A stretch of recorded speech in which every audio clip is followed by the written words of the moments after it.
السلام علیکم ورحمۃ اللہ وبرکاتہ۔ محترم معززین، کئی ناول اور کئی قصے آپ نے سنے ہوں گے۔ آج میں اللہ تبارک و تعالیٰ کی قدرت کا کرشمہ اور ایسے واقعے کا ذکر کرنے لگا ہوں کہ ملک حجاز سے آگ کا نکلنا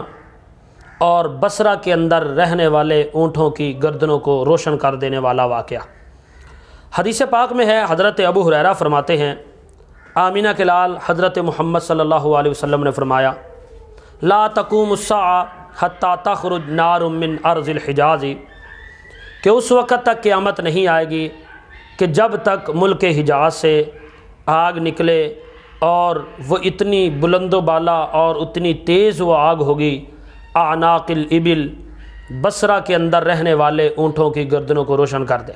یہ حدیث بخاری 7118 حدیث نمبر ہے۔ زمانے گزرتے گئے، ابو بکر کا زمانہ، عمر، عثمان، علی کا زمانہ گزر گیا، حتیٰ کہ امام ابن حجر رحمۃ اللہ علیہ اپنی فتح الباری جلد نمبر 13 صفحہ نمبر 98 میں لکھتے ہیں کہ سن 654 ہجری کا دور تھا، سناٹا چھایا ہوا تھا، 3 جمادی الثانی بروز بدھ کا دن تھا، زلزلے کا ایک چھوٹا سا جھٹکا آیا، اس کے بعد ملک حجاز سے، مدینہ سے ایک آگ نکلی، اور اتنی وہ آگ تیز تھی اور اس آگ کے شعلے اتنے تیز تھے،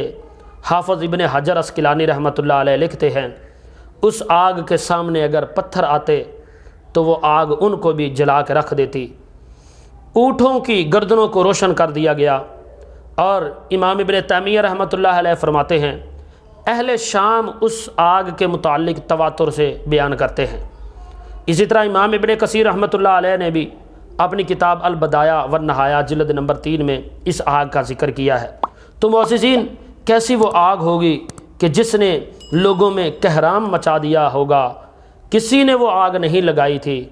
آگ اللہ تبارک و تعالیٰ کے حکم سے خود بخود لگ گئی تھی۔ تو ایسے واقعات انشاءاللہ